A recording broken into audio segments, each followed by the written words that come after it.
Cuba. Um paraíso caribenho, mas também um dos lugares mais controversos do mundo.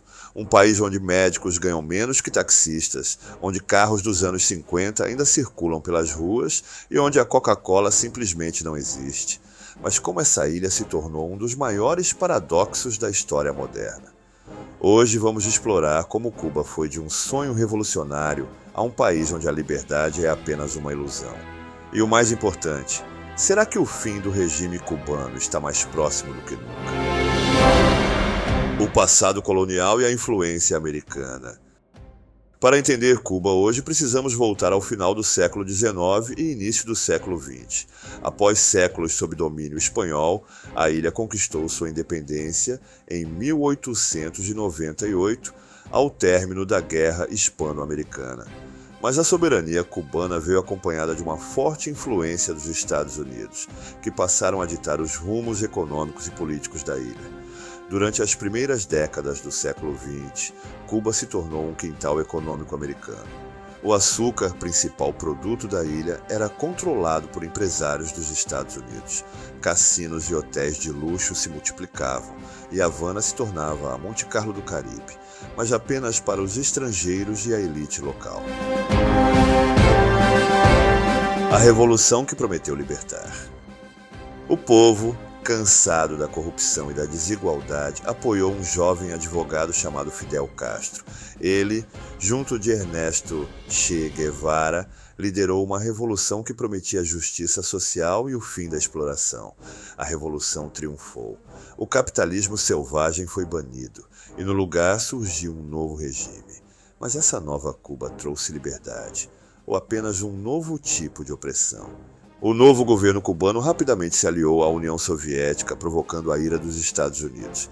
Em 1961, a CIA apoiou uma tentativa de invasão por exilados cubanos na Baía dos Porcos, mas o plano falhou de forma humilhante. No ano seguinte, em 1962, o mundo assistiu à crise dos mísseis. O governo soviético instalou mísseis nucleares em Cuba, mirando diretamente nos Estados Unidos. Durante 13 dias, o planeta esteve à beira de uma guerra nuclear. Sob intensa pressão internacional, os soviéticos recuaram, retirando os mísseis em troca da promessa americana de não invadir Cuba. No entanto, a relação entre Cuba e os Estados Unidos se deteriorou ainda mais, e o embargo econômico imposto por Washington se tornou um dos mais severos e duradouros da história moderna. Até hoje, ele impacta diretamente a economia cubana, isolando o país do mercado global e dificultando o acesso a produtos. O regime de Fidel Castro usou o embargo como justificativa para sua política de controle estatal absoluto, alegando que todas as dificuldades econômicas eram culpa dos americanos. Mas será que essa era toda a verdade? O declínio econômico e o sonho socialista, desmoronando. Durante décadas, Cuba sobreviveu graças ao apoio financeiro da União Soviética, que comprava açúcar cubano a preços inflacionados e enviava bilhões de dólares em ajuda econômica.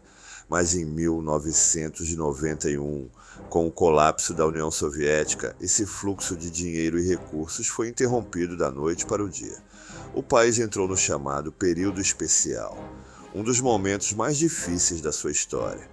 Sem combustível para os transportes, sem insumos para a indústria e sem comida suficiente para alimentar sua população, Cuba viu sua economia desmoronar.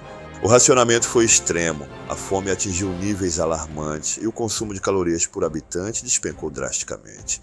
Algumas famílias passaram a criar gatos para consumo próprio, e relatos indicam que até animais do zoológico de Havana foram caçados para alimentação.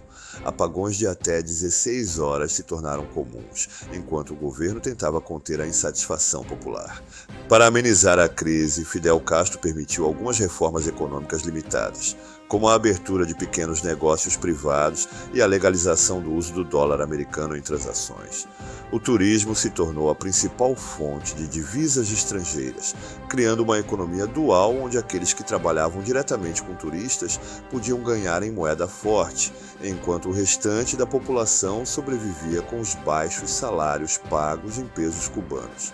A desigualdade cresceu, mas o governo conseguiu manter o controle político com forte repressão e vigilância sobre a população. Mesmo assim, o descontentamento continuou a crescer. E agora? Em julho de 2021, Cuba viu algo raro. Milhares de pessoas foram às ruas pedindo liberdade. O governo respondeu com repressão, mas a internet deu voz ao povo e a narrativa do regime começou a desmoronar. A questão é: o regime cubano ainda pode se sustentar ou está vivendo seus últimos dias? A história de Cuba está longe de acabar. Mas uma coisa é certa: enquanto alguns lutam para mudar o país, outros preferem fugir. E você? Acredita que Cuba pode finalmente se libertar do seu próprio passado?